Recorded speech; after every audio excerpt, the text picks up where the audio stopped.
மத்தேயு 16வது அதிகாரத்துல 22 இருந்து 33 வசனம், 22வது பக்கத்துல 22 இருந்து 33 வசனம். இந்த 14வது அதிகாரத்தை நம்ம பார்க்கும் பொழுது யோவான் ஸ்நானனுடைய மரணத்தை முதலாவது நம்ம பார்த்தோம். முதல் 14 வசனத்துல யோவான் எப்படி மறிச்சு போறாருன்னு சொல்லுவோம். 15ல இருந்து 21 வசனம் இயேசு 5 அப்பம் 2 மீனை கொண்டு 5000 பேரை போஷித்த நிகழ்வை சொல்லுவோம்.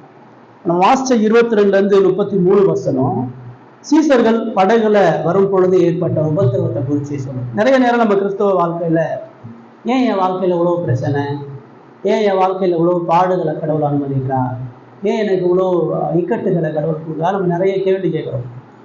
நான் யாருக்கு எந்த துரோகமும் செய்யலையே, ஆனால் கடவுள் நல்லா தேடுறேனே, நான் தினந்தோறும் கடவுள் செய்ய வேண்டிய எல்லா கடமைகளையும் செய்கிறேனே, கடவுளுக்காக அநேக காரியங்கள் நான் இழக்கிறேனே, ஏன் வாழ்க்கையில மட்டும் ஏன் இவ்வளவு பிரச்சனை கூடிக்கிட்டே இருக்குது நம்ம யோசிக்கிறோம். நிறைய நேரம் நம்ம சோர்ந்து போறோம். பிரச்சனை உபத்திரம் இருக்கிறனால தான் நம்ம தொடர்ந்து கடவுளை தேடுறோம், கடவுளுக்குள்ளாக பலப்படுகிறோம், கடவுளுடைய வார்த்தையின் மீது விசுவாசம் வைக்கிறோம். இப்ப இந்த சீசர்களுடைய வாழ்க்கையில இயேசு இந்த உபத்திரவத்தை அனுமதிக்கிறார். அப்ப அந்த பிரச்சனையை அந்த சீசர்கள் எப்படி கையாளுறாங்க, இயேசு ஏன் அந்த உபத்திரவத்தை அனுமதிக்கிறார், அதுல இருந்து அவர்கள் எப்படி விடுதலை பெறாங்க அப்படின்றத நம்ம பார்க்கிறோம். இன்னைக்கு நம்ம வாழ்க்கையில ஏற்படக்கூடிய பிரச்சனைகள் ஏன் நடக்குது நமக்கு தெரியறதில்லை. ஏன் பாவம் காரணமா, இல்லை மற்றவருடைய பாவம் காரணமா, இல்லை சூழ்நிலைகள் சரியில்லையா, இல்லை கடவுள் என்னை கை விட்டுட்டாரா, நிறைய குழப்பத்தை நம்ம இருக்கிறோம். இந்த பகுதி அதற்கான எல்லா பதிலையும் சொல்லுது. நம்ம நிறைய முறை இந்த பகுதியை படிச்சிருப்போம், நிறைய விஷயங்கள் கற்றுக்கொண்டிருப்போம். ஆனால் வேதம் எப்பொழுதுமே அது புதுமையான கிருபைகளை கொடுக்குது. நாள்தோறும் அவருடைய வேதம் நமக்கு புதிய கிருபைகளை கொடுக்குது. ஒவ்வொரு வசனமும் அதனுடைய விளக்கங்களும் ஆழமான மகிமையான காரியங்களை சொல்லுது. இன்னைக்கு சில அடிப்படையான காரியங்களை பார்க்கிறோம். இயேசு அந்த ஜனங்களை போஷித்து அந்த ஜனங்களை அனுப்புறாரு. ஏன் அனுப்புறாரு? நிறைய கூட்டம், 15000 பேர் இயேசு முன்னாடி இருக்கிறாங்க. பார்த்தீங்கன்னா அவர்களை துரத்து விடுறான்னு மூலமொழியில சொல்லுங்க. ஏன் அவ்வளவு பேரை துரத்துனாரு? நீ யோவான் 6ஆம் அதிகாரத்துல பார்த்தீங்கன்னா இயேசு 5 அப்பம் 2 மீனை கொடுத்து போஷிக்கும் பொழுது அந்த ஜனங்கள் அவரை ராஜாவாக்க முற்படுறாங்க. ஆகா, இப்படி ஒரு ராஜா தான் எங்களுக்கு தேவை, இவர் ராஜாவாயிட்டா தினந்தோறும் நம்ம இலவசமா சாப்பாடு சாப்பிடலாம், இவர் ராஜாவாயிட்டா நமக்கு எந்த பிரச்சனையும் இல்லை, நம்ம கஷ்டம்லாம் போயிடும், வறுமையெல்லாம் போயிடும் நினைச்சாங்க. அதான் துரத்தி விடுறாங்க. அவங்க அவர் ஆண்டவரா பார்க்கல, அவரை வல்லமைப்படுத்தவரா பார்க்கல, அவர் ரட்சகரா பார்க்கல, அவர்களுடைய தேவைகளை பூர்த்தி செய்ய ஒரு நபரா பார்த்தாங்க. அவங்களுக்கு அன்னைக்குடைய பிரச்சனையை அவர் தீர்க்கக்கூடிய நபரா பார்த்தாங்க. அதுதான் துரத்தி விடுறாரு. இன்னைக்கும் நிறைய நேரம் பொதுவா மக்கள் கடவுளை தங்களுடைய தேவைகளுக்காக மட்டும் யூஸ் பண்ணிக்கிறாங்க. தங்களுடைய பிரச்சனைகளை போக்குறதுக்கு மட்டும் கடவுளை உண்மையா பக்தியா தேடுவாங்க. அந்த பிரச்சனை தீர்ச்சுன்னா கடவுளை விட்டுட்டு பழையபடி பழைய வாழ்க்கையில போயிடுவாங்க. தேவன் அப்படிப்பட்ட நபர்களை ஒரு பொழுதும் தேடி வர்றதில்லை. அப்படிப்பட்ட நபர்களை ஒரு பொழுதும் தனது ராஜ்யத்துல பயன்படுத்துகிறதில்லை. அதனால அந்த அவ்வளவு பேர் அவங்கெல்லாம் உண்மையான கிடையாது. அவங்கெல்லாம் அவருடைய சீசர்களை போல கிடையாது. சீசர்கள் தேவைக்காண்டி வரல, சீசர்கள் அவர் மீது அன்பு கொண்டு வந்தாங்க, அவருக்கு கீழ்ப்படியன்னு வந்தாங்க, அவரை போல வாழ முற்படும் வந்தாங்க. அவங்கள மட்டும்தான் அவர் வச்சிருந்தார். இப்ப அந்த ஜனங்களை அவர் துரத்திட்டு தம்முடைய சீசர்களையும் படகுல ஏறி தமக்கு முன்னாடி அக்கறைக்கு போகும்படி அவர்களை துரிதப்ப இவர் சீசர்களை அனுப்புறாரு. ஜனங்களை வீட்டுக்கு அனுப்புறாரு, சீசர்களை பாடுகளுக்கு அனுப்புறாரு. அவங்களுக்கு என்ன நடக்க போகுதுன்னு தெரியும். இவ்வளவு நாள் அவர்களோடு கூடவே இருந்து பயணித்த இயேசு இப்பொழுது அவர்களுடைய விசுவாசத்தை பரீட்சிக்கும்படியாக அனுப்புறார். ஜனங்களோட சேர்ந்து சீசர்களும் ஓடி போகல, அந்த ஜனங்களோட சேர்ந்து எல்லாரும் போனாங்க. இந்த பேதுட்ட கேட்கிறாரு, என்னப்பா நீங்களும் போக தயாரா இருக்கீங்களான்னு கேட்கிறாரு. யோவான் 6ஆம் அதிகாரம் கடைசி. எல்லாரும் போயிட்டாங்க, நீங்களும் போறீங்களான்னு கேட்கிறாரு. அப்ப பேதுரு சொல்றாரு, யாரிடத்தில் போகும் ஆண்டவரே, நித்திய ஜீவ வசனங்கள் உங்களிடத்தில் இல்லை. நாங்கள் சோத்துக்காண்டி உங்க பின்னாடி வரல, நீங்க கொடுக்குற அப்பத்துக்காண்டி உங்க பின்னாடி வரல, நித்திய ஜீவ வார்த்தை உங்ககிட்ட இருக்குது, உயிர் தரக்கூடிய மீட்சி எழுப்புதல் தரக்கூடிய வார்த்தை உங்ககிட்ட இருக்குது, அதுக்குதான் உங்க பின்னாடி இருக்கணும். உங்களை விட்டு நாங்கள் எங்க போறது, உங்களை விட்டா எங்களுக்கு எங்க ஆறுதல்னு சொன்னாங்க. அப்ப என்ன பின்பற்றி வாங்கன்னு சொல்லி இப்போ பேதுரு சொன்ன அந்த வார்த்தையை அவர்களுக்கு பயிற்சிக்கிறார். உண்மையாகவே அவர்களுடைய தேவனா, அவர்களுடைய ரட்சகரா இருக்கிறாரா? அவங்க உண்மையாகவே அந்த ஜனங்களோட வித்தியாசமானவங்களா? உண்மையாவே அந்த அவர்கள் இயேசுவை உண்மையா தேடினவர்களா என்பதை பரீட்சை பண்றதுக்கு தான் அவங்க அனுப்புறார். பைபிள்ல பல இடங்கள் ஆண்டவர் இந்த விதமான விசுவாச பரீட்சைகள் கொடுக்குறார். ஆபிரகாம்கிட்ட போய் உன் பிள்ளைய எனக்காக தகன பலியிடுன்னு சொன்னார். யோனாவிட்ட போய் நினிவேல போய் எனக்காக என்னுடைய வார்த்தையை பிரசங்கம் பண்ணினார். ஏசாயாவை நீ இஸ்ரவேல் மக்கள் மத்தியில் நிர்வாணமா நடனார். இப்படி பல விசுவாச பரீட்சை பாடுகளை சீசர்களுக்கு தேவன் கொடுக்குறார். இந்த இடத்துல இப்ப அந்த சீசர்கள் அந்த பரீட்சைக்கு அவங்களுக்கு தெரியாது என்ன நடக்குது, ஏன் நம்ம தனியா அனுப்புறான்னு தெரியல. ஆனா அவர் அறிந்திருக்கிறார். அவங்களை அனுப்புறாரு, அவங்க போறாங்க. 23 சொல்லுது, ஜனங்களை அனுப்பிவிட்ட பின்பு தனித்து ஜெபம் பண்ண ஒரு மலையின் மேல் ஏறி சாயங்காலமான போது அங்கே தனிமையா இருந்தார். அவங்களை அனுப்பிட்டு அவங்கள வாட்ச் பண்ணிட்டு இல்ல, அவங்கள அனுப்பிட்டு அவர் மலையில ஏறி ஜெபிக்க போறார். ஏன் ஜெபம் பண்ண போறார்? அவர் தினந்தோறும் ஜெபம் பண்றவர் தான், அதிகாலையில விளக்கமா அவர் ஜெபம் பண்ற ஒரு மனுஷன் தான். ஆனா இந்த இடத்துல இயேசுடைய ஜெபத்தை அது குறிப்பிட்டு ஏன் சொல்லுது? அந்த சீசர்களை உபத்திரவங்களுக்கு நேரா அனுப்பி அவருக்கு மலையில போய் ஜெபம் பண்றார். அவருடைய ஜெபம் அந்த சீசர்களுடைய விசுவாசம் பலப்படணும், அந்த சீசர்கள் தோத்து போயிடக்கூடாது, அந்த சீசர்களுடைய நம்பிக்கையும் அவர் மீது கொண்டிருக்கக்கூடிய அந்த விசுவாசமும் பலமடையும்படியா, அந்த பாடுகளை அவர்கள் வெற்றி கொள்ளும்படியா, அந்த பாடுகளை ஜெயிக்கும்படியாக அவர்களுக்காக தனிமையில பிதாவோடு ஜெபித்துக் கொண்டிருந்தார். உபத்திரத்தை நம்ம இதான் கவனிக்கணும். கடவுள் நமக்கு பிரச்சனை கொடுக்கறதுக்கு முன்னாடி நமக்கு முன்னாடி அவர் ஜெபம் பண்றார். நமக்கு வரக்கூடிய பாடு சோதனை எல்லாவற்றையும் முன்னறிந்து நமக்காக அவர் வேண்டுதல் செய்து கொண்டே இருக்கிறார். இன்னைக்கு இயேசு நமக்காண்டி ஜெபம் பண்றார். பாடுகள்ல கடவுள் எங்கங்க, உபத்திரத்துல எங்கங்க இயேசு, வழிகள் எங்கெங்க இயேசு, பிரச்சனை எங்கங்க இயேசு இருக்கார். அவர் என்னை பார்க்கலையே, அவர் கண்காணிக்கலையே என்றோம் இல்ல, அவர் ஜெபம் பண்ணிட்டு இருக்கிறார். நமக்கு நடப்போகக்கூடிய எல்லா நிகழ்வுகளுக்காக அவர் ஜெபம் பண்ணிட்டு இருக்கிறார். நமக்கு எதிர் வரக்கூடிய எல்லா ஆபத்துகளுக்கு முன்பாக அவர்களுக்காக அவர் ஜெபம் பண்ணிட்டே இருக்கிறார். இன்னைக்கு பரலோகத்துல அவரை நோக்கி விசுவாச பாதை நடக்கக்கூடிய ஒவ்வொரு மக்களுக்காகவும் சரி, இதுதான் உபத்திரத்தை எனக்கு ஆறுதலான ஒரு விஷயம் என்னன்னா தான், இயேசு நான் என் விசுவாசத்துல என் பிரச்சனையை மேற்கொள்ளும்படியா, என் விசுவாசத்துல ஜெயிக்கும்படியாக எனக்காக அவர் பிதாவினிடத்துல மண்டியிட்டு கொண்டிருக்கிறார். நம்முடைய பாடுகளை அவர் சுமந்தவரா, அவர் பிரதானமாக ஜெபித்து கொண்டிருக்கிறார். அவர் ஜபத்துக்கு பதில் கிடையாம போகவே போகாது. இயேசு ஜெபம் பண்ணாருன்னா உடனே பதில் கிடைக்கும். இயேசுடைய ஜபத்துக்கு தோல்வியே கிடையாது. நீங்கள் நானும் பண்ற ஜபத்துக்கு தோல்வி இருக்குது. நீங்கள் நானும் சரியா ஜெபம் பண்ண மாட்டோம், தவறா ஜெபம் பண்ணிடுவோம், அல்லது கேட்கக்கூடாத அறியாத காரியங்களை கேட்டுருவோம். இயேசு மிகுந்த பிதாவுக்கு ஏற்ற குமாரன் அவர் ஜெபம் பண்ணும்பொழுது அவர் பதில் கொடுக்கப்படும். இப்ப இந்த சீசர்களுடைய காரியங்களுக்காக ஜெபம் பண்றாரு. அது எப்படி தோத்து போகும்? எப்படி அந்த சீசர்கள் பின்வாங்கி போவாங்க? எப்படி அந்த சீசர்கள் தோற்கப்படுவாங்க? இதேதான் கிறிஸ்தவ வாழ்க்கையில உங்களுக்கு எனக்கும் ஆண்டவர் பிரச்சனைகளை பாடுகளை வைக்கும் பொழுது அவர் ஜெபிக்கிறார்ன்ற சத்தியம் நம்ம தோத்து போக மாட்டோன்ற சத்தியத்தை உறுதிப்படுத்து, நம்மளை அவர் கைவிட மாட்டான்ற சத்தியத்தை உறுதிப்படுத்து. அவர் நம்மளை விட்டு ஒருபொழுதும் விலகுவதில்லை. சரீர பிரகாரமா அவர் நம்மளை விட்டு தூரமா இருந்தும் நம்முடைய நினைவாக இருக்கிறார், நம்ம ஆழமா அறிந்திருக்கிறார், நம்முடைய பாடுகள்ல நமக்காக வேண்டுதல் செய்து கொண்டிருக்கிறார். சரிங்களா? இப்போ அவர் தனிமையா போறாரு. 24வது வசனத்துல நம்ம பார்க்கிறோம், அதற்குள்ளாக படகு நடுக்கல்ல சேர்ந்துச்சு, எதிர்காற்றா இருந்தபடியால் அவைகளினால் அலைவுபட்டது. கலிலேயா கடல்ல அடிக்கடி இந்த மாதிரி புயல் நடக்கிறது ரொம்ப ஈஸியான, அது மலைகள் சூழ்ந்த ஒரு கடல், அதனால ரொம்ப சீக்கிரமா புயல் அடிக்கும், ரொம்ப சீக்கிரமா ஆபத்து நடக்கும். இது அங்க பயணிக்கிற மீனவர்கள் எல்லாருக்கும் தெரியும். இந்த படகுல போன சீசர்கள்ல பெரும்பாலும் மீனவர்கள் தான். நிறைய பேருக்கு அந்த கடலுடைய பரீட்சை தெரியும், கடலுடைய ஆழம் தெரியும், எப்போ புயல் அடிக்கும் எல்லாமே நல்லா தெரியும். தெரிஞ்சுதான் அவங்க போறாங்க. இப்போ எதிர்காற்றுல படகு புயல்கள்னால அடிக்கப்படுகிறத நம்ம பார்க்கிறோம். அது அலைகள்னால அலைவுபடுகிறது. இரவு 4ஆம் ஜாமத்துல இயேசு கடல் நடந்து வந்தான் சொல்லிட்டாங்க. முதல்ல இயேசு ஜெபிக்கிறார். இயேசு இல்லாத நிலையில அவர்களுக்கு பிரச்சனை இருக்கு. ஏன் அவர்களுக்கு உபத்திரவ பிரச்சனை? முதல்ல இயேசு அவர்களோட இல்லை, இயேசு அவர்களுக்காக ஜெபித்துக் கொண்டிருக்கிறார். அவர்கள் தங்களுடைய வாழ்க்கையில நடந்து போறாங்க. பிரதானமா இது இன்னொரு விஷயத்த என்ன சொல்றேன், இயேசு என் வாழ்க்கையில் இல்லைன்னா பிரச்சனைகளும் விபத்துறதுக்கான காரணத்தை நான் உணர முடியாது. இயேசு என்னுடைய வாழ்க்கையிலனா பிரச்சனையை சரியா அணுக முடியாது. இயேசு என்னுடைய வாழ்க்கையில இல்லைன்னா உபத்திரவங்களை தவறான முறையில மனித வழிகள்ல நான் பயன்படுத்துகிறவனா ஆயிடும்.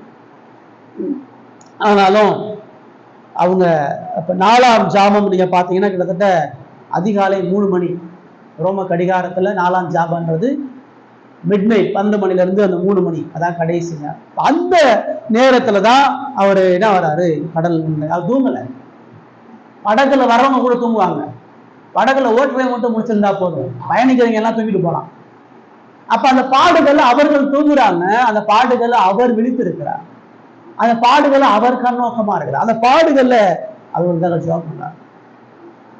இப்போ கடல் அடிக்குது, புயல் வருகிறது, அலைகள்லாம் அலைவுபடுகிறது. இந்த சீசர்கள் என்ன பார்க்குறாங்க, அந்த உபத்திரவத்துல அவர்கள் இயேசுவை சிந்திச்சாங்களா?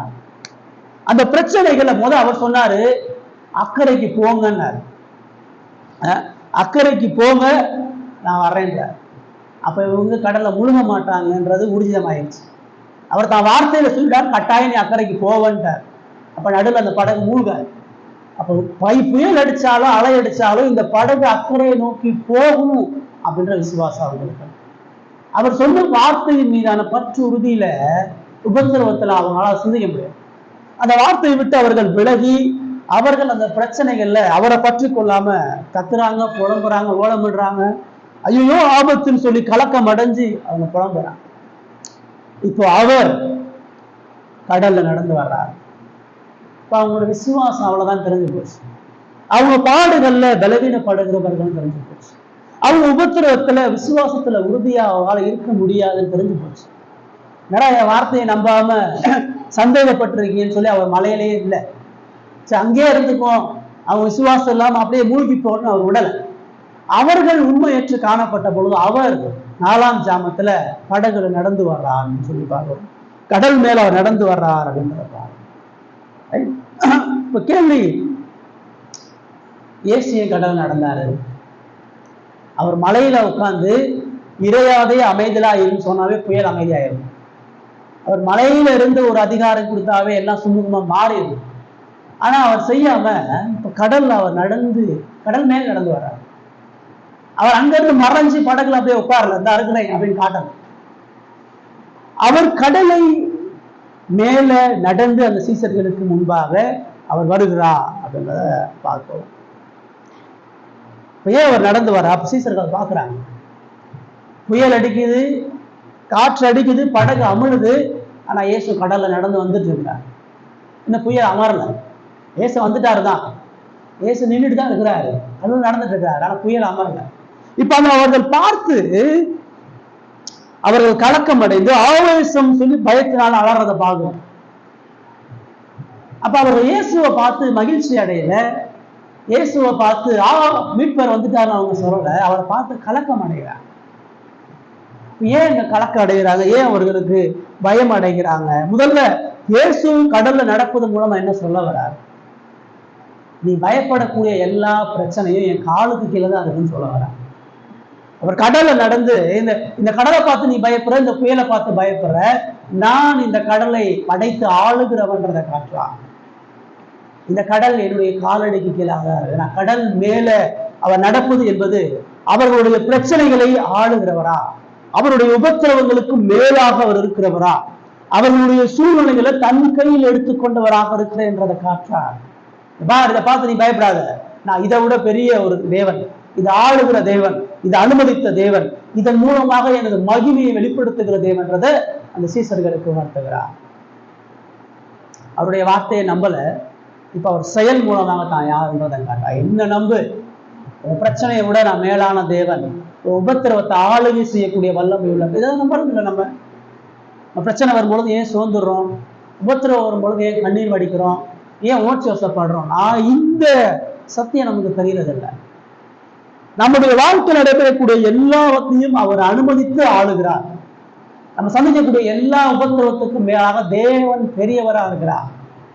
நம்மளுடைய பிரச்சனையை பெருசா பார்க்கறோம். இது எப்பங்க மாறும், இது யாருங்க மாத்துவா, இது எப்பங்க தீரும், இது யாருமே தீர்க்க முடியாது, இது எப்பயுமே சரியாகாதே, இது எப்பயுமே மாறாதே, நம்ம பார்த்து பயந்துட்டு இருக்கோம்.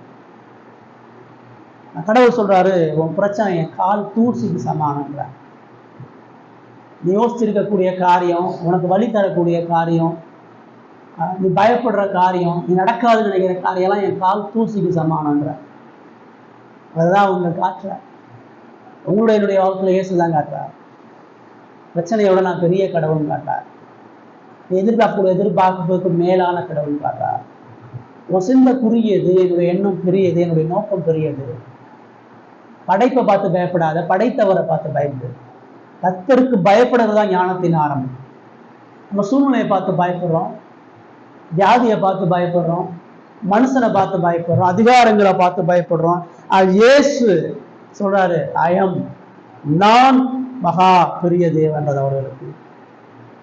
அவர்களுக்கு அழைப்பு கொடுக்குறாரு. இப்ப நம்பு, என் வார்த்தையை தான் நீ நம்பல, எனது மகிமையை நான் அவனுக்கு வெளிப்படுத்துகிறேன், என்னை நம்பு அப்படின்ற ஒரு வார்த்தையை சொல்றாரு. அவங்களுக்கு யாருமே அவரை பார்க்க முடியல, யாருமே அவரை இயேசுன்னு சொல்ல முடியல. எப்படி அவர் நடக்கிறாரு, ஏன் நடக்கிறாரு? ஒருவேளை ஏதாச்சும் ஒரு ஆவி போயிருச்சா? மார்க்ல பார்க்கும் பொழுது ஏதோ ஒரு ஆவி வருதுதான் பாக்குறான். ஏன்னா இரவு நேரம் ஒருவேளை வெளிச்சம் அவ்வளவா இருந்திருக்காது, அதனால அவருடைய உருவம் மங்கலா இருந்திருக்கலாம். அவர்கள் நோக்கி அவர்களை பார்க்க முடியல. ஆனாலும் இயேசு 24 வசனத்துல பேசுறாரு பாருங்க. இயேசு அவர்களுடைய பேசி, திடன் கொள்ளுங்கள், நான் தான், பயப்படாதிருங்கள். அவங்களுடைய சந்தேகம், அவங்களுடைய குழப்பமான சூழ்நிலை, அவர்களுடைய முறுமுறுப்பு, அவர்களுடைய புலம்பல், இதெல்லாம் வந்து இயேசு அவங்களோட பேசுறார். அவங்க பிரச்சனையில அவரை நோக்கி ஜெபம் பண்ணல, பிரச்சனையில அவரை குறித்த எந்த சிந்தையும் இல்லாம இருக்கிறாங்க. உபத்திரவத்தில் அவங்களால புலம்ப மட்டும்தான் முடிந்ததுன்றதை பார்க்கணும்.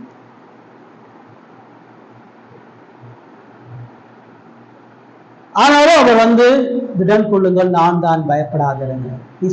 இன்னமும் புயல் அமரல, இன்னமும் பிரச்சனை போகல, இன்னமும் புயல் அடிச்சுட்டு இருக்குது, இன்னமும் கடல் அமிழத்தக்கதாக இருக்குது. ஆனா இயேசு பார்த்து பயப்படாத, திடன் கொள், நான் தான் அப்படின்றார். அவங்களுடைய விசுவாசத்தை உறுதிப்படுத்துவதற்கு இயேசு மறுபடியும் பேசுறார். இங்க பாரு, நான் அற்புதம் செய்றேன் நோட்டை காட்டல, இங்க பாரு அஞ்சப்போ நான் தான் பண்ணேன் அப்படின்னு சொல்லல. He spoke the word. அவங்க அந்த பயத்தை போக்குறதுக்கு ஒரே ஒரு வழி, அவர் பேசிதான் ஆகும்.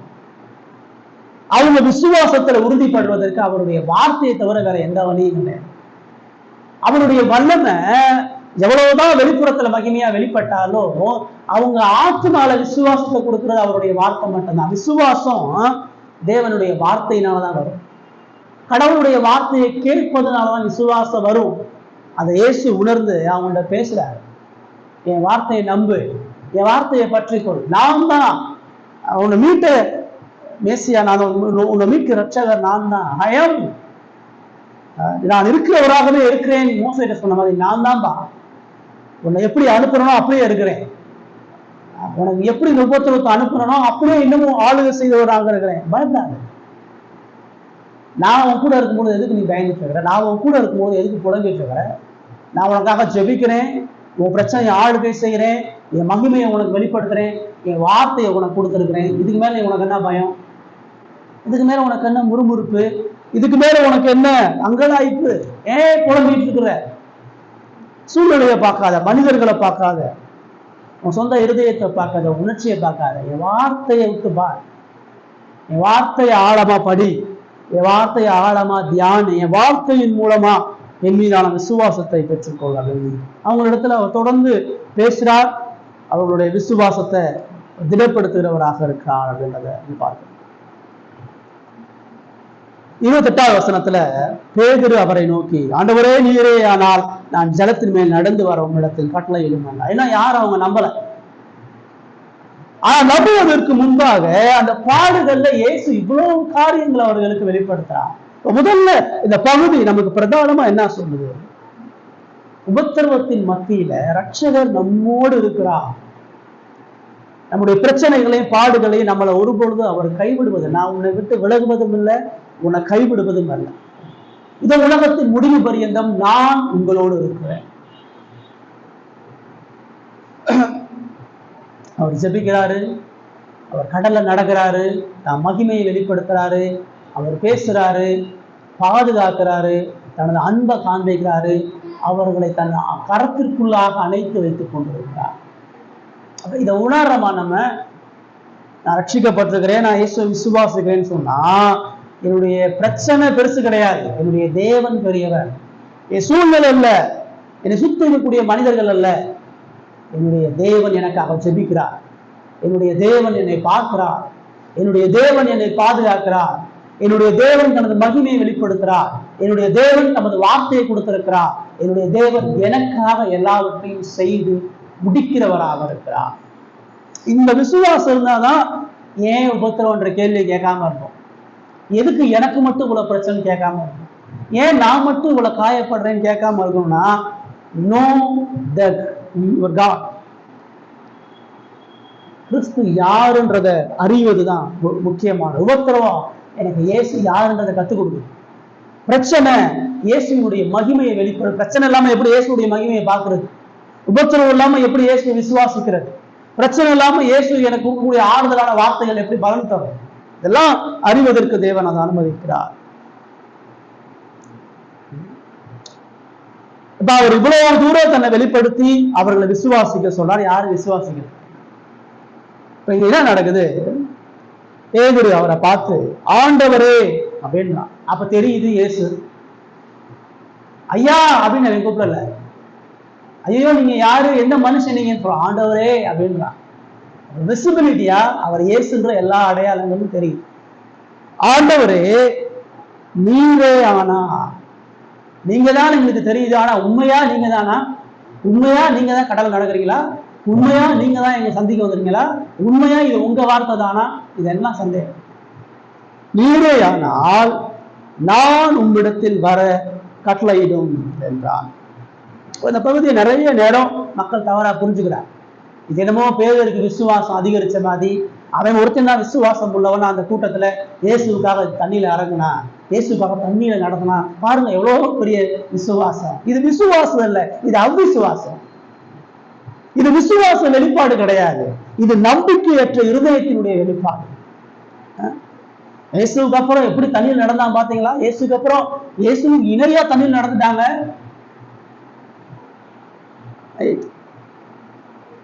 பேதுரு எவ்வளவு பலவீனமானது, பேதுரு எவ்வளவு சந்தேகப்படுறாரு, பேதுருடைய விசுவாசம் எவ்வளவு குன்றியது. பேதுரு எப்பயுமே ஒரு எமோஷனல் கேரக்டர், பைபிள்ல ஒரு உணர்ச்சி வசப்படக்கூடியவன், வேக வேகமா பேசுறாரு, வேக வேகமா முந்திரி கொட்ட மாதிரி செயல்படுறாரு. இயேசுவால சீர்திருத்தப்பட்டு செயல்படுகிறத பார்க்கற இந்த இடத்துல பேதுரு முன்னாடி சீசர்களுடைய அடையாளமாக, அந்த சீசர்களுடைய பயம், அந்த சீசர்களுடைய நடுக்கம், அந்த சந்தேகத்துல பேதுரு அவர்கள் பிரதிநிதியாக நின்று முன்னாடி கேட்கிறான், ஆண்டவரே உண்மையாவே நீங்க தானா, உண்மையாவே எங்களோட தான் இருக்கீங்களா, உண்மையாவே உமது மகிமை தானா, உண்மையாவே உமது வார்த்தை தானா அப்படின்றத நான் நம்பணும்னா நீங்க தான் அப்படின்னு சொன்னா உங்க வார்த்தை எனக்கு பத்தல, உங்க மகிமை எனக்கு பத்தல, நீங்க வர்றது எனக்கு பத்தல, நான் எதிர்பார்க்கறத நீங்க செய்யுங்கன்றான். ஏன் பிரச்சனைய, எங்க உபத்திரவத்தை நாங்க எதிர்பார்க்கிற வழிகளை எங்களுக்கு செஞ்சு கொடுங்க. நான் கடல்ல உங்களை மாதிரி நான் ஜலத்துல நடந்து நான் வர்றேன், வந்துட்டேன், நான் உங்களை நம்புறேன். நான் ஜலத்துல உங்களை மாதிரி நடந்து வந்துட்டேன்னு சொன்னா நீர் தான் ஆண்டவர் ரட்சகர் என்றதை அவன் நம்புறேன் அப்படின்னு சொல்லி அவன் சொல்றான். நிறைய நேரம் பிரச்சனைகள்ல நம்மளும் இப்படி செய்ய ஆரம்பிச்சோம். ஆண்டவரே நீங்க கூட இருக்கீங்கன்னா எனக்கு இந்த மாதிரி செய்யுங்க, ஆண்டவரே நீங்க கூட இருக்கீங்கன்னா இந்த பிரச்சனையை இப்படி சரி செய்யுங்க, நீங்க என் கூட இருந்தீங்கன்னா இப்படி இந்த காரியத்தை நீக்கி போடுங்க நம்ம சொல்றோம். ஆண்டவர் நம்முடைய பிரச்சனைகளை நமக்கு ஆலோசனை நம்ம இடத்துல இருந்து அவர் கேட்க வேண்டிய அவசியம் இல்லை, நாம அவருக்கு ஆலோசனை கொடுக்க வேண்டிய அவசியம் இல்லை. எப்படி தீர்க்கணுன்ற வழிமுறை தேவனுக்கு தெரியும். ஆண்டவரே இதை இப்படி தீர்த்துருங்க, இதை இப்படி நடத்துங்க, இதை இப்படி செய்யுங்க. இந்த சபைகள்ல போலவெல்லாம் தான் பண்ணிட்டு இருக்கிறான். இயேசு ஒரு கட்டளை கொடுத்துட்டு இருக்கிறாரு, நான் இருக்கிறேன் நீ தைரியமா இருக்குன்னு நம்பிக்கையாரு என்ன நம்ம கட்டளை கொடுக்குறாரு. இவங்க இயேசுக்கு ஒரு கட்டளை கொடுக்குறாங்க, ஐயா இதை நீங்க முதல் செய்யுங்க அப்புறமா விசுவாசிக்கலாம். சபை எல்லாம் இயேசுவின் நாமத்தினால கட்டளை கொடுக்குறோம், இயேசுவின் நாமத்தினால இதை நாங்க செய்யறோம், இயேசுவின் நாமத்தினால கட்டளை கொடுக்குறோன்றாங்க. இயேசுவே அதை சொல்லல. வேதத்துல எந்த ஆதாரமும் அது கிடையவே கிடையாது. அவர் ஏற்கனவே கட்டளை எழுதி கொடுத்துட்டார், அதுக்கு கீழ்ப்படியதான் சொல்றாரு. நம்மளுடைய விருப்பத்தை அவர் செய்ய வைக்க கூடாது. நாம் எதிர்பார்க்கிறத அவர் செய்யும்படியான சூழ்நிலைக்குள்ளாக அவன் நடத்தக்கூடாது. மீட்பின் வழிமுறைகளை தேவன் திட்டம் பண்ணுகிறார். எப்படி பாவியை ரட்சிக்கணும்னு கடவுளுக்கு தெரியும். மனுஷனை அந்த ஆலோசனை போய் அவருக்கு கொடுக்க வேண்டிய அவசியம். மனித ஆலோசனைகள் ஒரு பொழுதும் மீட்பை கொண்டு வராது. மனித ஆலோசனைகள் ஒரு பொழுதும் சமாதானத்தை கொண்டு வராது. அது பிரமிக்கத்தக்கதா இருக்கலாம், அது ஆச்சரியப்படத்தக்கதா இருக்கலாம், அது தீர்க்கிற மாதிரி தெரியலாம், ஆனா அது செய்யாது. இப்ப தமிழ் நடந்துட்டான், விசுவாசம் வந்துருச்சா? கடல்ல நடந்துட்டான், கடல்ல படி எடுத்து அவன் நடக்கிறான். 29 வருஷத்துல இயேசு வாழ்ற. ஆஹா, அருமையான விண்ணப்பத்தை கேட்ட வாப்பா அப்படின்னு சொல்றாரு. உன்னுடைய வேண்டுதல் ரொம்ப நியாயமானது இருக்குப்பா, ரொம்ப சரியான முறையில இருக்குப்பா, தயவு செஞ்சு நீ நடந்து வா அப்படின்லாம் அவர் அங்க சொல்லுங்க. பேசுங்க வான்னு ஏன் சொல்றாரு? இவ்வளோ வெளிப்படுத்தி என்னை நம்பாம நீ வரணும்னு ஆசைப்படுறியா? சரி வந்து பாரு அப்படிதான் அவர் அங்க சொல்ற. அவனுடைய விசுவாசத்தை பரியாசம் பண்றார். நீ நடந்தாதான் நம்புவியா? இவ்வளவு நேரம் நீ நம்பலையா? இவ்வளவு நாள் உன் கூட இருந்த நம்பலையா? 5 அப்ப 2 மீன் கொடுத்தப்ப கூட என்னமோ ஜீவனுள்ள தேவ நீதான் சொன்னியே, நித்திய ஜீவ வசனங்கள் என்கிட்டதான் இருக்குன்னு சொன்னியே. இப்ப எங்க இந்த பிரச்சனை உன்னுடைய நிலை? என் வார்த்தையின் மூலமா நம்ப முடியல, நீ எதிர்பார்ப்பதின் மூலமாக நம்ப ஆசை. நடந்து வா, எங்க விசுவாசம் என்னன்றதை நான் பார்க்கிறேன், நடந்து வா. இப்ப நீ தண்ணியில நடந்தாதான் என்னை விசுவாசிப்பன்னு சொன்னா நடந்து வா அப்படின்றார். அவன் நடக்கிறான். 29 அதான் சொல்லுது. அவன் பேதுரு படகை விட்டு இறங்கி இயேசுவின் இடத்தில் போக ஜலத்தின் மேல் நடந்தான். படகுல இருந்து எடுத்து காலை கீழே வைக்கிறான், தண்ணி முங்கல. அடுத்த காலை கீழே வைக்கிறான், அப்பதான் அவன் முங்கல. அவன் நடக்கிறான். எல்லாரும் ஒரு பெரிய ஆச்சரியம், இங்க பாருப்பா தண்ணியில ஒருத்தர் நடக்கிறான், இயேசுவோட ஒருத்தர் சேர்ந்து நடந்து போறான். அது பார்ப்பதற்கு பிரம்மாண்டமா இருக்கலாம், அது பார்வைக்கு ஆச்சரியமா இருக்கலாம். அதனால கடவுளுக்கு என்ன மகிமை? இவன் கடல்ல நடந்தான், இவன் கடல்ல நடந்தனால இவனுக்கு பெயரா கடவுளுக்கு பெயரா? இவன் கடல்ல நடந்தா இயேசுவுக்கு மகிமையா அவனுக்கு மகிமையா? கடவுள் கடல்ல நடந்ததுனால இயேசுவை துதித்தானா? நடந்துட்டு ஏப்பா இவர்தாமா இயேசுன்னு சொன்னானா? 2 ஸ்டெப் நடந்து போறான், தெரிஞ்சு போச்சு அவர் தான், இவர்தான் போற ஆண்டவன் சொன்னானா? அவனுக்கு அப்படிப்பட்ட விசுவாசம் அங்க வந்துச்சா? ஒரு பொழுது அந்த விசுவாசம் அங்க வரல. அவன் போய் அவரை சந்திக்கல. அவன் கடலை நடந்து அவரிடத்துல சேரல. 30 வசனம் சொல்றது, காற்று பலமா இருக்கிறதை கண்டு பயந்து அமிழ்ந்து போகையில் அப்படின்னு சொல்லிப்பாரு. ஏன்னா இன்னும் பிரச்சனை தீரலையே. நீ கால் எடுத்து வச்சுட்டான், பிரச்சனை தேர்ந்துருச்சா? கால் எடுத்து வச்சுட்டான், அவர் தாங்க கடவுள், திரும்ப படகுல வந்து உட்கார்ந்து இருக்கலாம்ல. ஐயா தண்ணியில நடந்துட்டேயா, நீங்க தான் ஆண்டவர், நான் திரும்ப அங்கேயே போயிடுறேயா, ஏன் செய்யல? விசுவாசம் வந்துச்சு, அதை செஞ்சிருக்கணும்ல. கடலை நடந்ததன் மூலமா அவனுக்கு விசுவாசம் வந்துச்சு அப்படின்னு சொன்னா, ஒண்ணு அவர் பாதத்துல ஓடி விழுந்திருக்கணும், இல்ல ஐயா நான் நம்புறீங்கன்னு படகுல போய் உட்கார்ந்துருக்கணும். 2மே செய்யல. இப்ப கடலும் நடந்தது அவனுக்கு என்ன கொடுத்துச்சு? அவனுக்கு பிரமிப்பையும் ஆச்சரியத்தையும் சுவாரஸ்யத்தையும், ஆஹா நம்ம சொன்னதை ஏன் செஞ்சுட்டாருன்னு தான் கொடுத்துச்சு. ஆனா அதனாலதான் காற்று பலமா அடிக்கும் போது, இதுக்கு முன்னாடி காத்து அடிச்சுதான் இருக்குது, இதுக்கு முன்னாடி காத்து பலமா அடிச்சுதான் இருக்குது, ஆனா அவனுடைய பார்வை இயேசு மேல இல்லையே. அவன் கடலை பார்க்கிறான், தண்ணியில கால் வச்சதை பார்க்கிறானே ஒரே இயேசுவை பார்க்கலையே. அந்த அற்புத அடையாளம் அவனுக்கு அந்த விசுவாசத்தை கொடுக்கல. அவன் காத்தை பார்த்துட்டு உள்ள போறான். இந்த அற்புத அடையாளங்களை தேடக்கூடிய மனுஷனுடைய நிலை எப்பயுமே அப்படிதான். ஆண்டவர் தான் வார்த்தையின் மூலமா மட்டும்தான் விசுவாசத்தை எதிர்பார்க்கிறாரே ஒழிய, நம்முடைய வாழ்க்கை சூழ்நிலைகளை செய்யக்கூடிய அற்புதங்கள் மூலமாக விசுவாசத்தை அவர் கொடுக்கறது கிடையாது. இப்ப இந்த பேதுரு இன்னைக்கு இருக்கக்கூடிய கிறிஸ்தவ மாய்தான். ஆண்டவர் இதை செய்வார் விசுவாசிங்க, ஆண்டவர் அதை செய்வார் விசுவாசிங்க, ஆண்டவர் அற்புதம் செய்வார் நம்புங்கன்றாங்க. அற்புதம் எப்படிங்க ரட்சிப்பை கொடுக்கும்? அற்புதம் அடையாளம் ஒரு பொழுதும் விசுவாசத்தை கொடுக்காது. நான் வியாதியில படுத்திருந்தேன், ஒருத்தர் ஜெபம் பண்ணாரு, நான் சுகமாயிட்டேன், இது அற்புதம் தான், இது விசுவாசத்தை கொடுக்குது. நான் படுத்திருந்தேன், நான் சுகமாயிட்டேன்ற ஒரு ஆச்சரியத்தை தான் கொடுக்குது. விசுவாசம் எப்படி கொடுக்கும்? கடவுள் தன் வார்த்தையின் மூலமா வெளிப்பட்டாதான். திரும்ப அந்த வியாதி சுகமானதுக்கு அப்புறம் அந்த நிகழ்வையை மறந்துடுவான், திரும்ப வேறபடி ஒரு பிரச்சனைக்கு போவான், திரும்ப அந்த பிரச்சனையை சொல்லுவான், அதுலயும் விடுதலை பெறுவான். இப்படியே தான் என் வாழ்க்கை போயிட்டே இருக்கும். ஆனா என் வாழ்க்கையில நான் இப்படி இருந்தேன், இப்படி நடந்துச்சு, இப்படி இருந்தேன். அதாவது அந்த செயலை செய்த தேவனை சொல்ல மாட்டான், அந்த அற்புதத்தின் தேவன் எவ்வளவு பெரியவன்னு சொல்ல மாட்டான். அந்த அற்புதத்தை மட்டுமே பேசிட்டு இருப்பான்.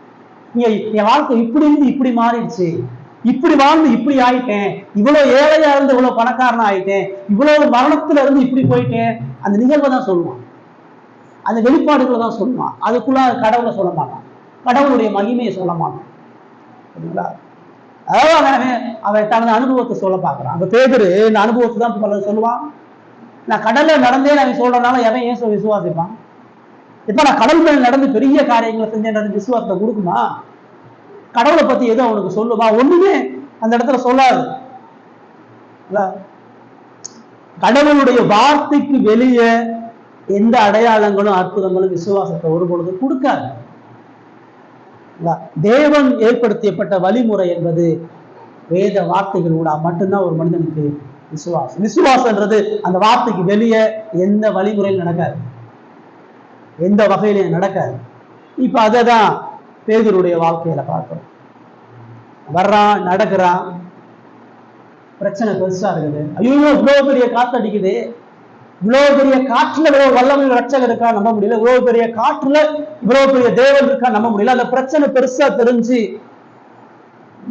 நடந்து இயேசுவை பார்க்க வேண்டியவன் பிரச்சனையை பார்த்தான், உள்ள அமிழ்ந்து போயிட்டான். அவனுடைய விசுவாசம் கொஞ்ச நேரம், அவனுடைய நம்பிக்கை கொஞ்ச நேரம், அவனுடைய தைரியம் கொஞ்ச நேரம், அவனுடைய அடையாளம் கொஞ்ச நேரம், அவனை கம்ப்ளீட்டா அதை காப்பாற்றாரு. இப்படி பார்த்த உடனே உள்ள அமிழ்ந்து போகிறவனா இருக்கிறான். இந்த அற்புத அடையாளம் தேடக்கூடிய கூட்டம்லாம் அப்படிதான். அதான் கொஞ்ச காலம் தான், கொஞ்ச நேரம் தான். அதெல்லாம் விசுவாசத்துல தொடர்ச்சியா வர முடியாது. பேதுரு அவர் நடக்க வச்சனால பேதுரு செஞ்சது சரின்னு ஆண்டவர் சொல்லல. பேதுரு அவனுடைய சுய வழியை நடப்பதற்கு தேவன் அனுமதி கொடுக்கிறார். அவனுடைய துணிகரமான பாவத்தின் நிமித்தமா தேவன் அனுமதி கொடுக்கிறார். நிறைய நம்முடைய வாழ்க்கையில ஆண்டவர் சில நேரம் நம்முடைய சுய வழிகளை விட்டுருவாரு. நம்ம தவறான வழிகளை தேர்ந்தெடுக்கும் போது ஆண்டவர் எச்சரிக்கை கொடுப்பாரு. நம்ம அதையும் மீறி செய்யும் பொழுது நம்மளை விட்டுருவார், கை விட்டுருவார். நீ போய் பாரு, உன் சாமர்த்தியத்தாலே செஞ்சு பாரு, ஒரு மனித உரைகளை செஞ்சு பாரு விட்டுருவார். ஆனா அது ஒரு பொழுது லட்சியம் கொடுக்காது. தேவனது அனுமதி என்பது தேவனது விருப்பம் ஆகாது. அவர் வான் கூப்பினால பேதுரு அங்கீகரிச்சார் அல்ல. பேதுருடைய துணிகரமான பாவத்தை அவன் உணரும்படியாக தான் அவனை வானவர் அங்க கூப்பிடுறத அங்க பார்க்கிறோம். அது மனுஷனுக்கு நல்லா தெரிஞ்சலாம், அது சிறிது கால மகிழ்ச்சியை கொடுக்கலாம்.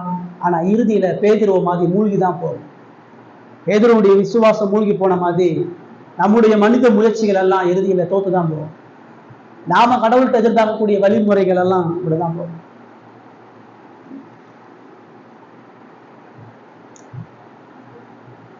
விசுவாசத்தின் மூலமா கடவுளை பார்க்கும்போதுதான் கடவுள் பெருசா இருக்கு. பைபிள் மூலமா நீங்க கடவுளை பார்த்தாதான் கடவுளுடைய மகிமையை பார்க்க முடியும். அற்புதத்தின் மூலமா நீங்க கடவுளை பார்த்தீங்கன்னா கடவுளை பார்க்க முடியாது, அந்த அடையாளத்தை மட்டும்தான் பார்க்க முடியும், அந்த செயல்களை மட்டும்தான் பார்க்க முடியும். ஒழிய கடவுள் மீதான விசுவாசம் ஒரு பொழுதும் வராது. அதனால இந்த அற்புத அடையாளம் பண்றவே கடவுளை பத்தி பேசாம தன்னையே பேசிட்டு இருப்பான், தான் அனுபவத்தையும் பேசிட்டு இருப்பான், தனது அடையாளங்களையே பேசிட்டு இருப்பாங்க. இயேசு கிறிஸ்துவுக்காக எந்த மகிமையும் சொல்லப்போனா அது இயேசு கிறிஸ்துவுக்கு அவமானம். இப்ப என் கடவுள் நடந்தது இயேசுக்கு மகிமையா அவமானமா? இயேசுவை அவமானப்படுத்துறான். அந்த இடத்துல இயேசுடைய மகிமையில பங்கு போட பார்க்கிறான், இயேசுனுடைய வல்லமையில பங்கு போட பார்க்கிறான், இயேசுனுடைய கனத்தை அவன் அபகரிக்க பார்க்கிறான். நான் நடந்தா நானும் நீ நாங்களும் சமம், நானும் நடந்துட்டா நானும் உங்களுக்கு எனக்கு ஈக்குவல் இருந்த அவன் அங்க சொல்லக்கூடிய ஒரு காரியத்தை நம்ம அங்க பார்க்கிறோம். தேவனோ நமது வாழ்க்கையில செய்யக்கூடிய இந்த தற்கால காரியங்கள்ல அற்புத அடையாளங்களை முக்கியத்துவப்படுத்தும் பொழுது நாம் மனிதனை முக்கியத்துவப்படுத்துமே ஒழிய கடவுளை ஒரு பொழுது முக்கியத்துவப்படுத்த முடியாது. இப்ப உபத்திரவத்துல கடவுள் இருக்கிறார் நம்பணும், உபத்திரவத்துல கடவுளுடைய வழிமுறைகளை நம்பணும். ரெண்டாவது நம்ம கத்துக்கணும். உபத்திரவத்துல தேவனுக்கு முன்பாக உண்மையுள்ளவனா இருக்கணும். உபத்திரவத்துல தேவனிடத்தில் பொறுமையா காத்திருக்கணும். உபத்திரவத்துல தேவன் காண்பிக்கக்கூடிய ரட்சிப்பின் வழிகளை பற்றி கொண்டவர்களாக இருக்கணும். சுய வழிகளை விற்றணும், சுய சிந்தைகளை விற்றணும், சுய முயற்சிகளை விற்றணும். கடைசியா ஏசு எப்படி அவனை காப்பாத்துறான் 31-33 வருஷத்துல நம்ம பார்க்கிறோம். அவன் ஏறான், அவன் சந்தேகப்பட்டான், அவன் நடந்தான், பிரமிப்பா இருந்துச்சு, அவன் விழுந்து போனான். அவன் இப்ப அமிழ்ந்து போனதுக்கு அப்புறம் ஆண்டவரே என்னை ரட்சியும் அப்படின்னு சொல்றான். தண்ணியில அடிச்சு மூழ்கி விழுந்ததுக்கு அப்புறம் தான் நீயான விசுவாசம் வரும். இப்பதான் ரட்சகரா அவனை பார்க்கிறான். இப்பதான் அவர் மட்டும்தான் காப்பாற்ற முடியும்னு பார்க்கறான். இப்ப மட்டும்தான் அவருக்கு மட்டும்தான் வல்லம் இருக்குன்னு பார்க்கறான். இப்பதான் அவர் மட்டும்தான் மகிமைக்குரியவர் பார்க்கறான். அவனுடைய உபத்திரவத்துக்குள்ள ஆழ்நிலைக்கு போன உடனே தன்னுடைய தவறுகளை உணர்றான், தன்னுடைய சந்தேகங்களை கலைத்து போடுகிறான், தன்னுடைய பயங்கள் எல்லாத்துக்கும் முற்றுப்புள்ளி வைக்கிறான். ஆண்டவரே என்னை ரட்சியும். அவன் ஒரு மீனவனா நீச்சல் அடிக்க முற்படலை. அவன் மூணவனா அங்க கூடிய மீனவர்களுக்கு வளையப்படுதுன்னு சொல்லல, ஏதாச்சும் கையில போடுங்க ஏறி வரைன்னு சொல்லல. அவன் அந்த கடல்ல அமிழ்ந்து போகும் பொழுது அந்த சீசர்களோ அந்த படகில் உள்ளவர்களோ சுத்தியுள்ள சூழ்நிலையோ காப்பாற்ற முடியாது, அவர் மட்டும்தான் காப்பாற்ற முடியும். தன்னோடு பேசினேன், தன்னோடு இடைப்பட்ட, அக்கறைக்கு போவோம்னு சொன்னேன், நடந்து வான்னு சொன்னேன், பயப்படாத திடம்கொள் நான் தான் சொன்ன வார்த்தைகளை இப்ப நினைவு கூர்ந்து அதை விசுவாசிக்கிறான். இடத்துல பேசின அந்த ஆண்டவரை பார்த்து ஆண்டவரே என்னை ரட்சியும் கூப்பிடுறார். 39 இயேசு உடனே கையை ஈட்டி அவனை பிடித்து செத்து தோடா அதன் உடனே. எவ்வளவு போதிச்சு என்னை நீ சந்தேகப்படுறிய, எவ்வளவு போதிச்சு இவ்வளவு அற்பத்தனமா செயல்படுறிய, எவ்வளவு உனக்கு சொல்லி என் வார்த்தையை விசுவாசிக்கணும், அப்படியே தண்ணியில எவ்வளவு செத்து போ அப்படின்னு சொல்றாரு. என்ன செய்யறாரு, ஓடுறாரு. அந்த விழுந்து கூப்பிட்ட உடனே ஓடுறாரு. அவனுடைய கூப்பிடுதலுக்காக காத்திருக்கிறார். அவன் கூப்பிடுறதுக்காண்டியே காத்திருக்கிறார். ஆண்டவரே ரட்சியும்ன்ற அந்த கூப்பிடுதல் அவரை நோக்கி ஓடி, அவன் எவ்வளவு தவறு செஞ்சாலும், அவன் எவ்வளவு அயோக்கியமா இருந்தாலும், எவ்வளவு கடவுளுடைய நாமத்தை தூசிக்கிறவனா இருந்தாலும், அவன் எப்ப உண்மையா கதறானோ அப்ப கூப்பிடுறான், எப்ப தாழ்மையா ஜெபிக்கிறானோ அப்ப அவனை மீட்கிறான், எப்ப உண்மையா மண்டிட்டு மனம் திரும்புறானோ அப்ப கரத்தை பிடிச்சி அவனை தூக்குறான். உள்ள வந்து கையை நீட்டி அவனை பிடிச்சி அவன் தூக்குறான். உபத்திரவங்களை தேவன் நம்ம இடத்துல எதிர்பார்க்கக்கூடிய இன்னொரு விஷயம் இதுதான். அவருடைய வழிகளை நோக்கி நம்ம பயணித்து உண்மையா அவரை கூப்பிடும் பொழுது அவர் பதில் கொடுக்கிறார். தாழ்மையுள்ள ஜெபத்துக்கு தேவன் நிச்சயம் பதில் கொடுக்கிறார். பாடுகள்ல தாழ்மையுள்ள ஜெபம் முக்கியமான விசுவாச கருவி. மண்டியிட்டு தேவ சமூகத்துல ஜெபிக்காம எந்த மீட்பை நம்ம பெற முடியாது. தேவ சமூகத்துல மன்றாடாம இக்கட்டுகளை உணர்ந்து பலவீனங்களை ஒத்துக்கொண்டு உண்மையா அவர் நோக்கி ஜெபிக்கும் பொழுது தம்மை நோக்கி கூப்பிடுகிற ஆத்துமாக்களுக்கு அவர் பதில் தருகிறார். ஆபத்து காலத்துல என்ன நோக்கி கூப்பிடு, நான் உன்னை விடுவிப்பேன், வாக்கு தத்தம். ஆபத்துல கூப்பிடுறோமா, ஆபத்துல தாழ்மையா கூப்பிடுறோமா, ஆபத்து இக்கட்டுகள்ல அவர் மட்டும்தான் தேவன் என்கிற நம்பிக்கையோடு கூப்பிடுறோமா? அவர் கையை பிடிச்சு தூக்கி என்னப்பா அப்படி ஆயிட்ட அப்படின்னு சொல்ற, என்னப்பா என்னைய போய் நம்பாம விட்டுட்டேப்பா சொல்றாரு. அற்ப விசுவாசியை ஏன் சந்தேகப்பட்டாயில்ல? பரவாயில்ல இவ்வளவு தூரம் நடந்துட்டே, கொஞ்சம் தானே நீ விழுந்துட்ட, பரவாயில்ல வாப்பா. அவனை தூக்கி அவனை ஆறுதல் படுத்தல, அவனை தூக்கி பரவாயில்ல எல்லாம் சரியாயிடும், வாவா நான் உன்னை தூக்கிட்டு போறேன், வா 2 பேரும் சேர்ந்து போலாம் அப்படின்லாம் சொல்ல. தூக்கிட்டு சொல்றாரு, ஏண்டா சந்தேகப்பட்ட அற்ப விசுவாசி, ஏன் உன் விசுவாசம் இவ்வளவு கீழ்த்தரமா இருக்குது? ஏன் என்னுடைய மகிமை எவ்வளவு குலைச்சல் போடுகிறவனாக இருக்கிற? ஏன் இவ்வளவு அற்பத்தனமா நடந்துடுற? நீ நடந்துதான் என்னை விசுவாசிக்கணுமா? இந்த அடையாளத்தை பார்த்தாதான் நீ என்னை நம்புவியா? உன் கூட இருந்து எவ்வளவு உபதேசம் பண்ணு, அப்பதான் என் மேல உனக்கு விசுவாசம் வரல. அதுதான் அற்ப விசுவாசம். இன்னைக்கு முழு கிறிஸ்தவ கூட்டமே இந்த அற்ப விசுவாச கூட்டமா தான் இருக்கு. இன்னைக்கு இது சரியாயிரும், இன்னைக்கு வியாதி போகணும், இன்னைக்கு கடன் போயிடும், இன்னைக்கு இந்த பிரச்சனை போகணும், இன்னைக்கு எல்லாமே சரியாயிரும், இன்னைக்கு எதுவுமே இருக்கக்கூடாது. இந்த கூட்டம் எல்லாம் அற்ப விசுவாச கூட்டம். தவறான விசுவாசத்தை புரிந்து கொண்டிருக்க ஏன் சந்தேகப்பட்டார்? ஏன் உனக்கு நம்பிக்கை இல்லை? நம்பிக்கையும் ஆறுதல் அடைக்கலமா நான் தான். என்னையே சந்தேகப்பட்டு நீ எப்படி உன்னை காப்பாத்திக்க? என்னிடத்துல வராம எப்படி உனக்கு விடுதலை? என்னிடத்துல மண்டியிடாம எப்படி உனக்கு நிம்மதி? என்னைய கனப்படுத்தாம எப்படிப்பா நீ காப்பாற்றப்பட முடியும்? எந்த உன் வாழ்க்கையில முதன்மையாக வைக்காம எப்படிப்பா நீ ரட்சிக்கப்படுவேன்றத கேட்கிறா. உபத்திரவத்துல கூட தேவன் அவனது பாவத்தையும் அவனது தவறான வழிகளையும் எச்சரிக்காம விடல. அவன் கண்ணீர் வடிக்கதான் செய்யறான். அவன் மரண நொடியில தான் இருக்கிறான். அவனுக்கு ஆறுதலான வார்த்தையை கொடுக்கல. அவனுடைய தவறை எச்சரிக்கிறான், அவனை சீர்படுத்துறான், அவன்கிட்ட மனம் திரும்புதல் எதிர்பார்க்கிறார், அவனிடத்துல விசுவாசத்தை கிறிஸ்து இதுதான் நம்மகிட்ட எதிர்பார்க்கிறார். பிரச்சனைகள் நம்ம இயேசு நம்ம ஆறுதல் படுத்தணும்னு நினைக்கிறோம். உபத்திரத்துல இயேசு நம்ம மேல அன்பா இருக்கணும்னு நினைக்கிறோம். உபத்திரத்துல இயேசு நம்ம கிருபையா பேசணும்னு நினைக்கிறோம். ஆனா பாடுகள்லையும் தேவன் நம்ம எச்சரிக்கிறவரா, கண்டிக்கிறவரா, ஆபத்தை உணர்த்துகிறவரா, சீர்படுத்துகிறவரா இருக்கார். இந்த உபத்திரவத்துக்கு பின்னான பாவ நிலை என்ன? என் பிரச்சனைக்கான சூழ்நிலைக்கு நான் செஞ்ச பல பாவங்கள் காரணமா இருக்கலாம். என்னுடைய பாவ வழிகள் மூலமாக நான் கடன்ல இருக்கலாம். என்னுடைய பாவ வழிகள் மூலமாக நான் வியாதியில இருக்கலாம். என்னுடைய பாவ வழிகள் மூலமாக என் குடும்பத்தில் நான் உடைபட்டு இருக்கிறான். என் பாவ வழிகள் மூலமாக என்னுடைய சுத்தியுள்ள எதிரிகள் என்னை சூழ்ந்திருக்கலாம். தேவன் அதை கலைந்து போட சொல்ல, அதை ஆராய்ந்து பார்க்க சொல்றார். அதை விட்டு மனம் திரும்ப சொல்றார்.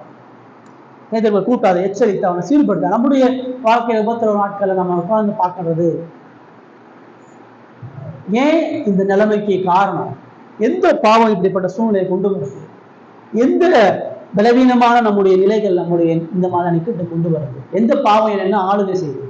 எந்த பாவம் என்கிட்ட என்ன தொடருது? எந்த பாவம் இன்னும் என்னை பின்னோக்கி இழுக்கிறது? எந்த பாவம் இயேசுவோடு சேர முடியாத தடையா இருக்குதுன்றதை உட்காந்து பார்க்கணும். அது ஆராயணும். அது எந்த நிலையிலையும் நம்ம ஆராய்ந்து பார்க்க வேண்டிய நிலையில, மரண தருவாய் இருக்கக்கூடிய நிலையிலும் கூட நம்ம மன்னிப்பு கேட்கணும், கிருபை கேட்கணும். ஆண்டவரே, என்னுடைய அவிசுவாசம், என்னுடைய அவநம்பிக்கை, என்னுடைய துணிகரமான பாவத்தினால் நான் இப்படி இருக்கிறேன், என்னை மன்னிங்க, என்னை காப்பாற்றுங்க, என்னை உயிர்ப்பீங்க சொல்லி கேட்கணும்.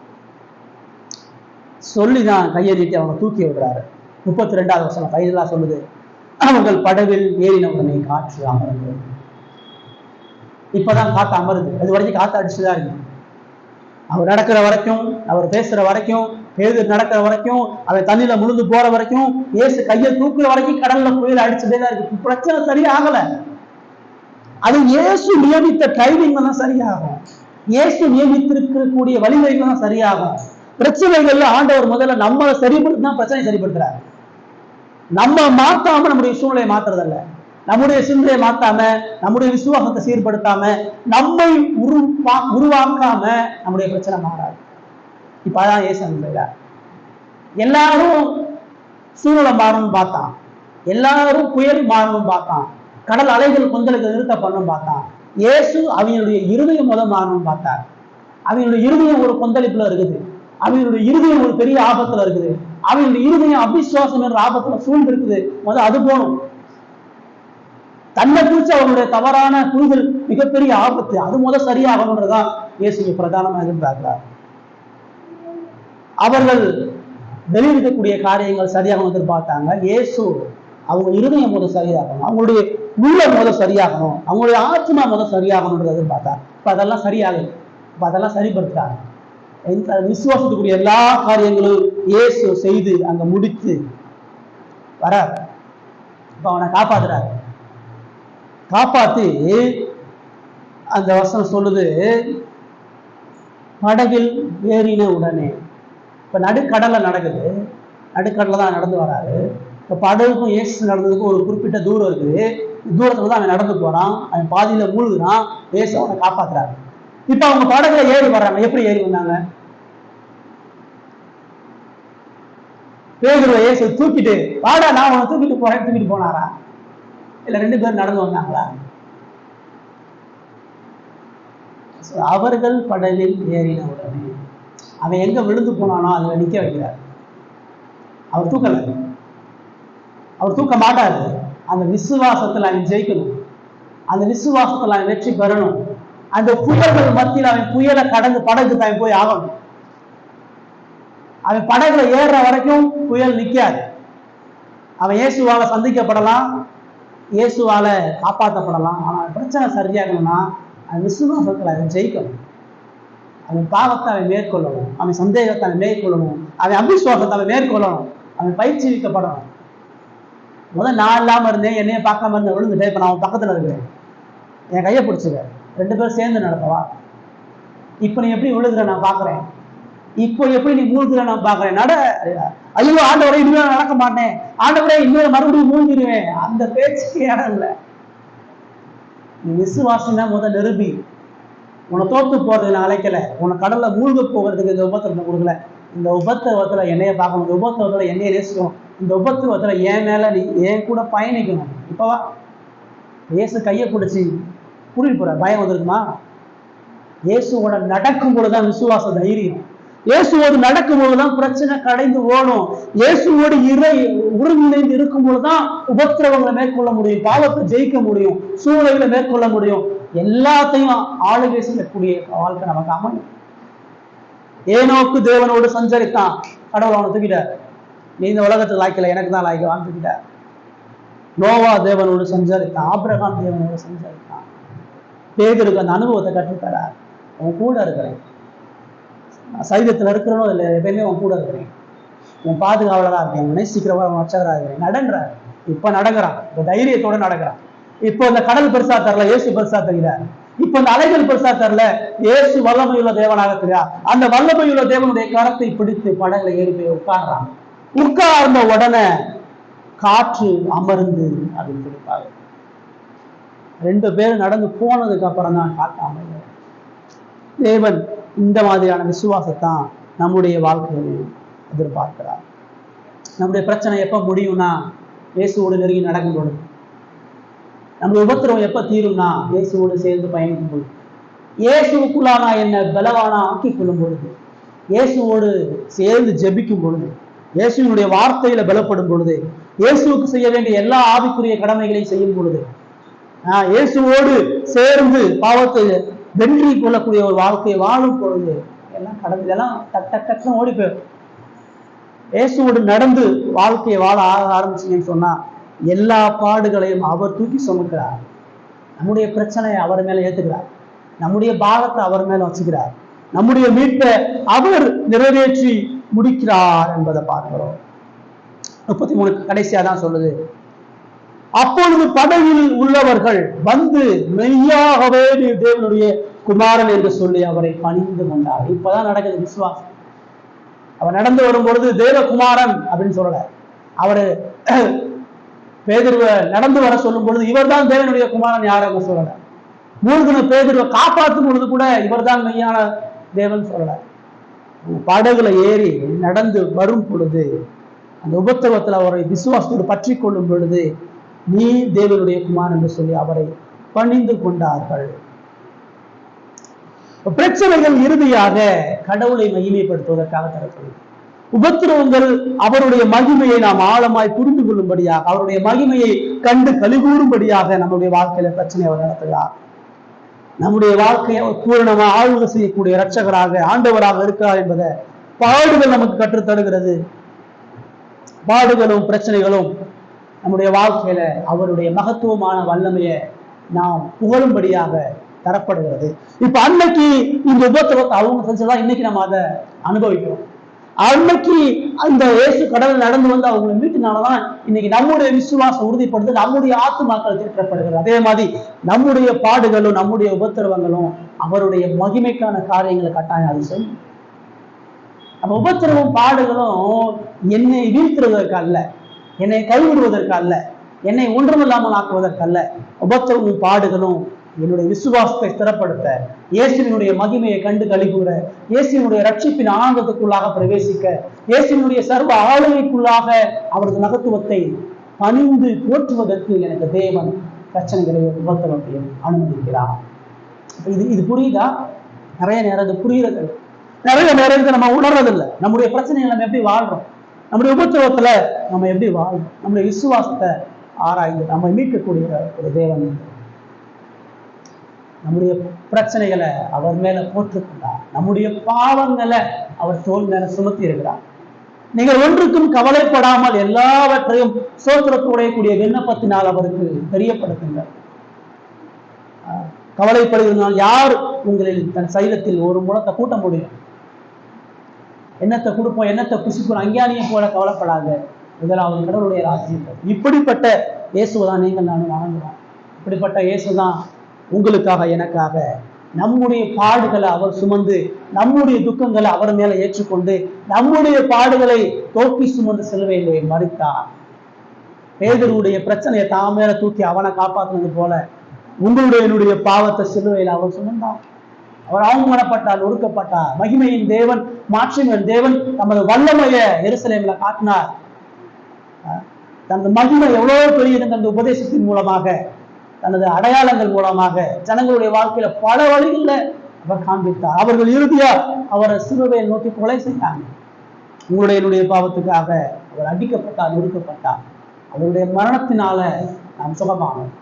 அவருடைய காயங்களால், தழும்புகளால் நாம் மீட்கப்பட்டோம் என்கிற நம்பிக்கையோடு இயேசு கிறிஸ்துவை விசுவாசிப்போம். இப்படிப்பட்ட ரட்சகர் நமக்கு உண்டு, இப்படிப்பட்ட பாதுகாவலர் நமக்கு உண்டு. உபத்திரவங்களை நம்முடைய விசுவாசத்தை தளர விடாமல் உறுதியாய் பற்றிக் கொள்வோம். கர்த்தர் இந்த வார்த்தைகளை ஆசீர்வதிப்பாராக.